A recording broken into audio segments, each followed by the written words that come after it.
हाँ ठीक है सर, हम मिला रहे थे।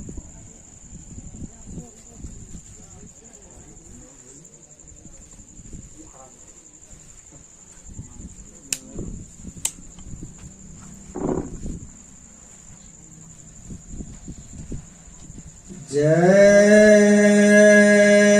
गुरुदेव, जय गुरुदेव, जय गुरुदेव, जय गुरुदेव।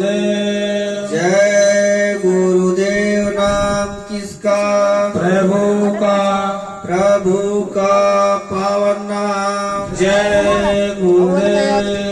क्या खाने से होगी भलाई? साग सब्जी दूध मलाई, तन मन करता कौन खराब? अंडा मछली मांस शराब, हाथ जोड़ कर विनय हमारी, हो जाए सब शाकाहारी।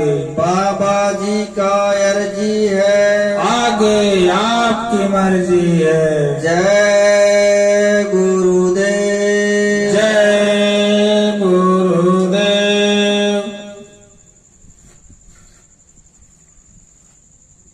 सब स्वरूप में सर्वत्र विराजमान परम संत बाबा जय गुरुदेव जी महाराज तथा उनके उत्तराधिकारी श्री श्रद्धेय जी महाराज के चरण कमल में नमन प्रणाम करते हुए यहाँ पे उपस्थित इस धर्म सभा में सभी प्रेमी जन, माताएं, बहनें, नौजवान दोस्तों एवं पिता तुल्य लोग सबको सादर जय गुरुदेव। जय गुरुदेव। प्रेमियों, आज हम लोग का इस चौराहा पे श्री कृष्णा जी के घर पे परम संत बाबा जय गुरुदेव जी महाराज के सत्संग को सुनाना यानी उनके जो वचन है उसको दोहराने के लिए हम लोग का बहुत अच्छा ये मौका मिला। इस मौके के लिए हम लोग बहुत भाग्यशाली हैं। प्रेमियों, ये जो कर्म का देश है, एक माया ने जाल पसार के रखा है। प्रेमियों, ऐसे जाल में भी जिन लोग इस सत्संग में पहुंच जाते हैं वो जीव बहुत भाग्यशाली है।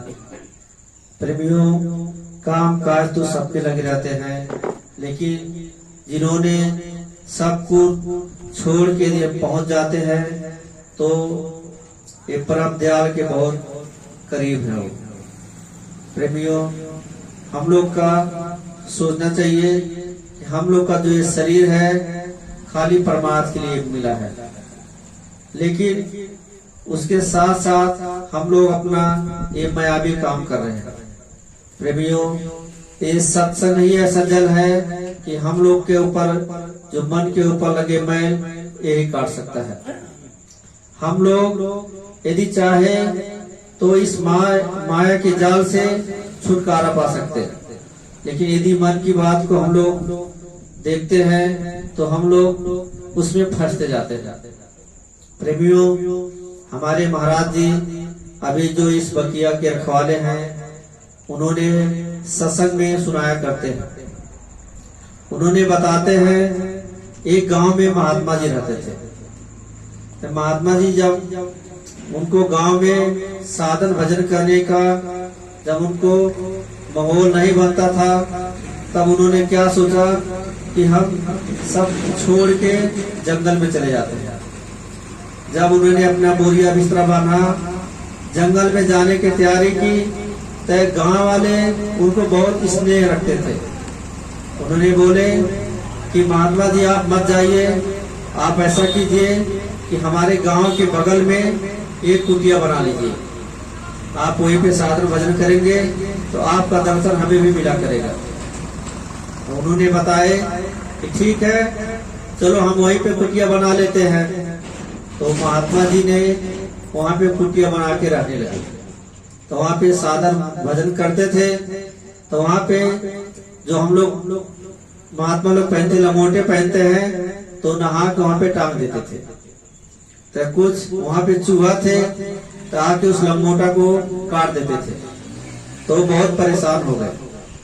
तब फिर उन्होंने महात्मा जी गांव वालों को बुलाए, बोले भैया हम बहुत परेशान हैं, ये जो चूहा है आंख हमारे लंगोटे काट देते हैं।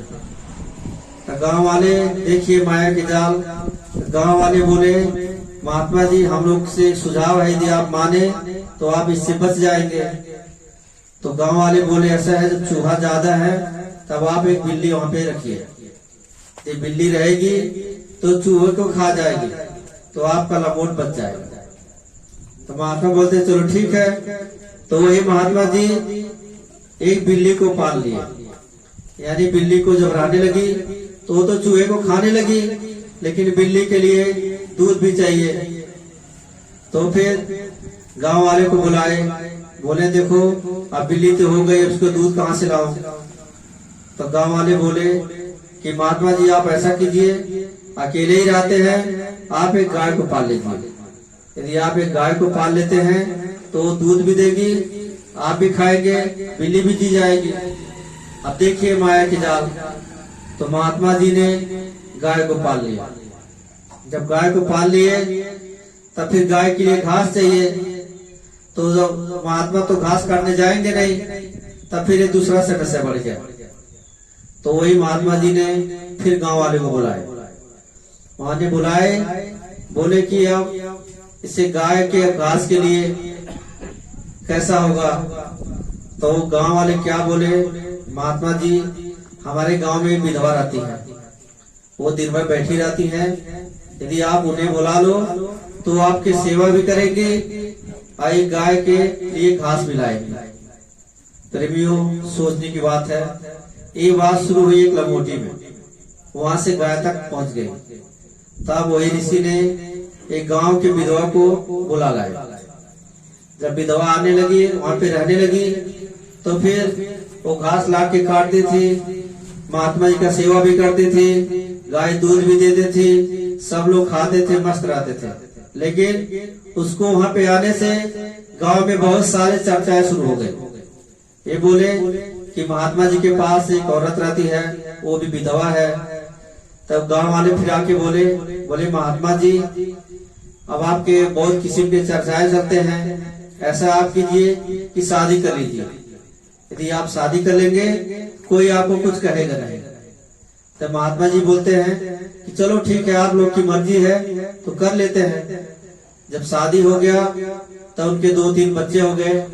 प्रेमियों हमारे कहने का मतलब है कि हम लोग यदि एक छोटे जाल को यदि हम लोग उसको चीर देते हैं, यदि उस जाल में हम लोग यदि नहीं फंसते हैं तो हम लोग पार हो सकते हैं। शुरू में जाल तो छोटा दिखाई देता है, लेकिन यदि हम लोग उसमें उलझ गए तो उसके आगे बहुत बड़े बड़े जाल मिलेंगे। यदि महात्मा जी उस लंगोट का यदि मोह माया में नहीं फंसे हुए होते तो संसारी से निकल रहे होते। हमारे कहने के मतलब ये है कि हम लोग के सामने ये मन जो माया है, इसका बहुत सारे अड़चन आते हैं। यही मन हमें रोकता है कि हमको ये काम करना है, वो काम करना है, सत्संग में जाने से रोकता है। प्रेमियों कहने का मतलब ये है कि हम लोग छोटे छोटे वो जो माया के जाल है, हम लोग को निकल जाना चाहिए। समय को देखते हुए हमारे यहाँ खजाने के श्री मनोज जी से हम निवेदन करेंगे, वो हमें महाराज जी के बात को बताएंगे।